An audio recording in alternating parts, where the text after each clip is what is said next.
Good morning. Today we're making restaurant quality pizza at home.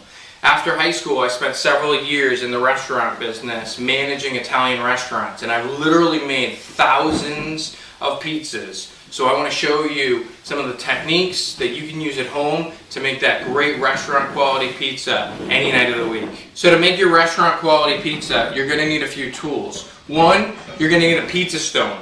This is going to heat up with your oven to about 500 degrees, depending on how hot your oven can get. And this is going to really cook the pizza from the bottom up and give you that really nice crunchy crust that you get when you order from a pizza restaurant. You're going to need a pizza peel. This is going to allow you to easily put the pizza in the oven and take the pizza out. And I'm going to show you more about that when we talk about the technique. You're going to need what I call a spoodle. It's really just a ladle that's bent flat. You can get one of these. You can get an actual ladle that's low cost at Walmart, $2 or $5, and actually just bend it flat yourself. And this is going to make for painting the pizza very easy. Obviously, you're going to want to have a pizza cutter. This is for obviously cutting the pizza. No surprise there.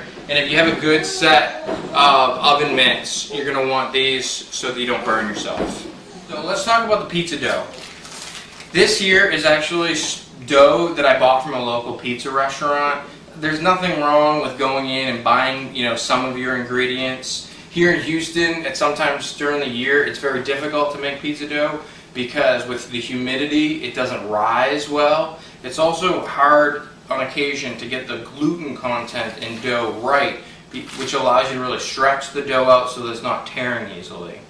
You're also going to need semolina, extremely important. A lot of people will use cornmeal. Cornmeal has a very distinctive flavor, where semolina has almost no flavor. And what this is going to allow you to do is coat the dough with semolina, and then it's going to allow you to pound out the dough so that it doesn't stick to the surface that you're using. So now we're ready to actually pound out our pizza dough and make a pizza. So I've already got the stone in the oven, and it's already at about 500 degrees. So you want to take the time to let the stone come to temperature. You also want your pizza dough to be at about 60 degrees, about room temperature, so that you don't get a lot of bubbles when it cooks in the oven. So we're going to take the pizza dough, and we're going to put it into your semolina, and we're going to turn it and coat the entire dough ball. We're going to take a handful of semolina and we're going to put it down onto the area that we're going to pound out the dough. Here we have the top of the dough ball. This is going to become the bottom of your pizza. So we're going to flip it over. We're going to take our thumbs and our forefingers and we're going to work around the dough, pinching it. And what this is doing is this is creating what will become our pizza crust. So we go all the way around. You want to let the dough come to 60 degrees because if you don't, the cold dough will cause a lot of bubbles in your oven. So we're going to press out any air, just kind of press it straight down. And now we're going to actually start pounding out the pizza. So depending if you're left-handed or right-handed, you're going to do this differently. I'm right-handed, but I actually pound left-handed. So just do whatever feels comfortable to you. So you're going to start, and I take my hand and I'm kind of going to dig it into the crust here. Take my other hand, I'm going to pull the dough. So what I'm doing is I'm kind of pressing my fingers in and then turning it with my left hand and kind of press and pull. Press and pull. This is probably going to take you a little bit of practice, but obviously practice makes perfect. And you're going to kind of keep going, and your dough the crust is getting thinner and thinner, and that's just good. And then you're going to kind of just drag the dough across your fingers at the top. If you tear the dough, no problem. You're just going to pull the dough back over itself and push it down and repair it yourself. Don't worry about tearing the dough. If your dough is tearing very easily, it's probably because you don't have a high gluten dough. The gluten in the dough allows it to be stretchy. And without that gluten content, it is going to tear easily. So in many cases, if you buy a good dough from a restaurant, you're not going to have that problem. If you make your own dough, make sure that you get a high gluten flour to make sure that you have nice stretchy dough. So we're going to continue to pound out the dough here, and then we're going to work our way kind of into the middle and just stretching it by pulling our hands apart. And what I'm doing now is I'm making sure that the dough is consistent all the way across so that it has the same thinness. I'm going to work the crust a little bit, and I'm just continuing to spin the dough and pull the dough across my fingertips and just continue to stretch it out. And then I'm going to pull even more as it gets bigger, and it's kind of a slow process. And then what you may need to do in this case, I'm going to need to actually pick up the dough, and what I'm doing is I'm using kind of 2 fists, and I'm going to just kind of pull it apart a little bit with my fists and turn it. Pull and turn, and stretching out the dough. And so there you have your dough. It's ready.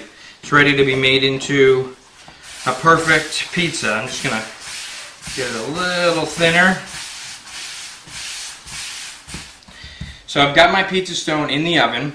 So I'm going to pull that out. You're going to be very careful because that pizza stone is about 500 degrees. So I've got my peel. I've got an oven mitt on.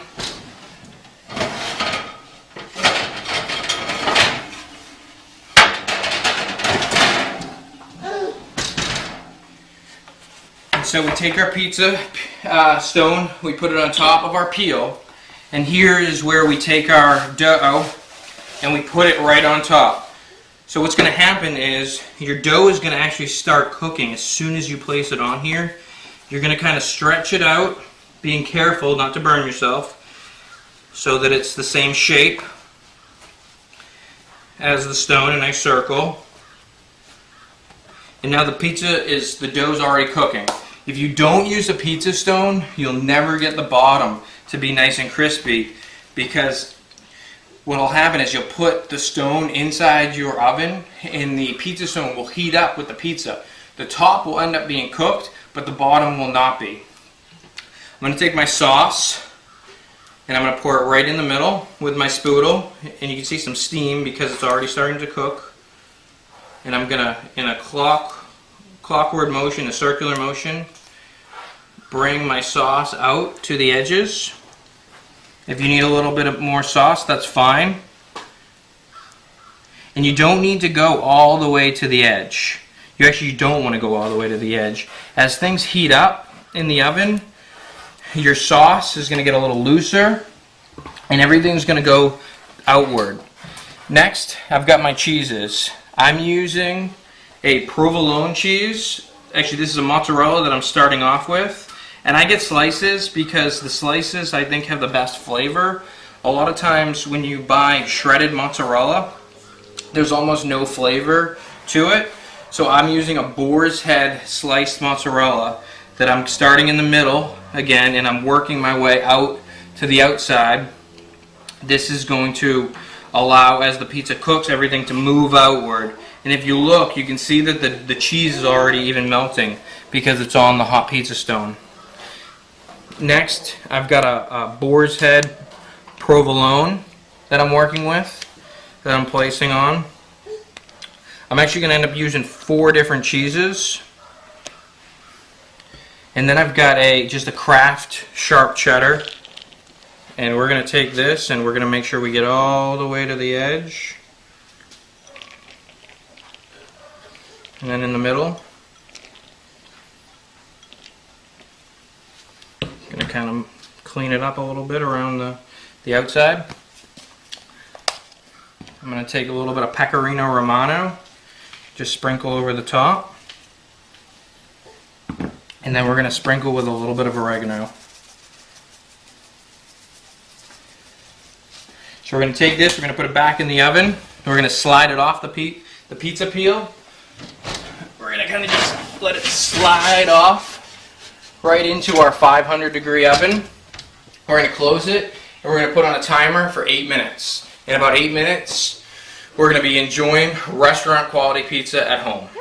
So here we're taking out, 8 minutes later, we're taking out our beautiful restaurant quality pizza made right here at home. You can take a fork and you can just pop the bubbles, and you can actually kind of, as it goes along, watch and just make sure that if you do, you can kind of pull some of the cheese in a little bit if you need to. And there you have it. A beautiful pizza that's nice and crispy, not only around the edge, but on the underside of the pizza. As you can see how nice and perfectly cooked the bottom of the pizza is. And that's because we had the pizza stone inside the oven before we actually placed the pizza in the oven. So lastly, we need to cut our pizza. We're going to cut it into 8 slices. So you're going to wait about 5 minutes after the pizza comes out of the oven. You want the cheese to congeal a little bit, or when you cut it, all the cheese is going to run off the pie. So we're going to go ahead, we're going to slice through 1, 2, we got 4 slices, and then we're going to cut those slices in half. Then we've got our beautiful pizza slice with a gorgeous crispy bottom. Enjoy it. So make sure to read my entire blog on this post. If I've missed anything, I'll make sure to write it in the instructions. I'll also have the full recipes for my sauce, for what kind of cheeses I use, more information about dough. If you've got any questions, feel free to leave a comment below, or you can send me a note on Twitter or Facebook. Thank you.